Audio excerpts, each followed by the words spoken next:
Am venit cu partea a treia luminoasă și foarte drăguță cu Pikachu. Aici. Salut! Sunt fratele Pica. Salut, sunt Pica. Bine, amândoi suntem Pica, dar el e fratele meu. Și crocodilul a venit. Și a deschis cât de tare a putut gura și l-a mușcat pe frate și a curs o grămadă de sânge chiar și din gură. Dar Pica l-a călcat, l-a tăiat cu coada și a dat electricitate. Apoi a venit crocodilul celălalt pe spate și crocodilul ăla nu mai avea o parte de la gură că i-a rupt-o Pica. Dar fratele Pica l-a ajutat, așa că Pica, l-a aruncat.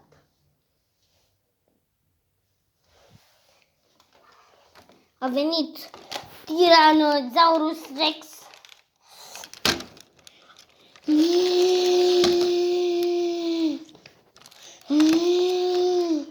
Care a strigat cel mai tare.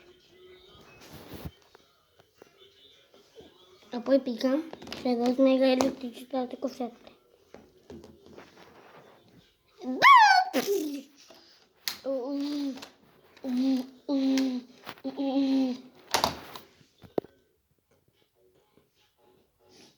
Era să moare. Apoi, de departe, a văzut o chestie ciudată.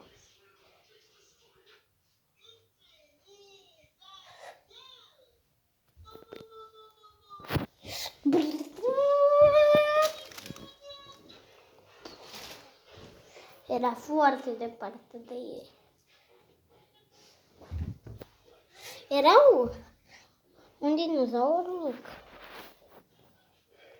cu un taur, ceva, care acolo, lângă ei, erau cu cine nu avea de-a face Pica, cu cine mai bine făcea Pica și cu cine și cu Pica.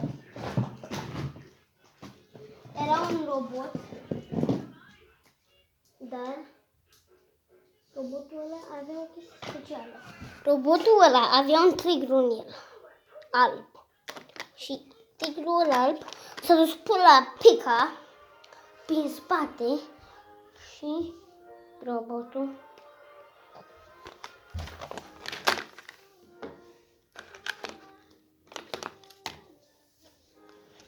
i-a dus sfârșitul. Așa că Pica, ai fost cineva bun? Ai fost bun.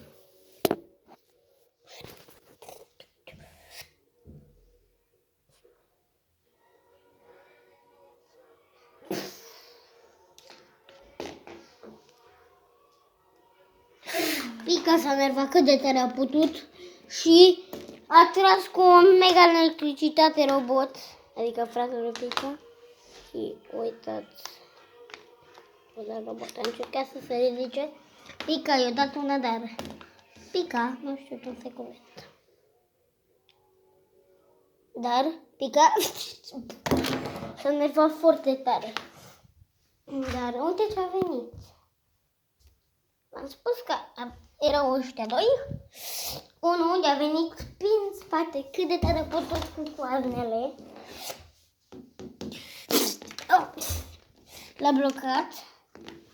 A sărit la mic și l-a mușcat. Dar Pica. Și acesta a fost filmul 3. Care doar aceste filme. Deja până la 3 băieți. Uite, acum o să fac un pic fără lumină. Stați. Și o să vă arăt cum arată poza de la filmul 3.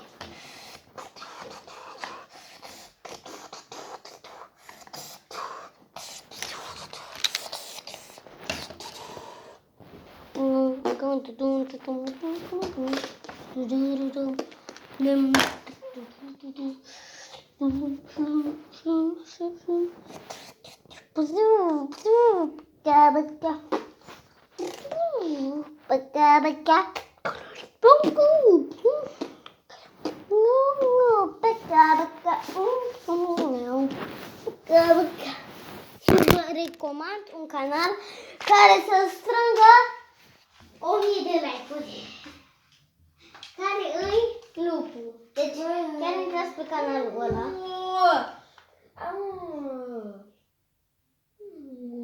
Și așa o să strângă și like-uri. Deci să dați like.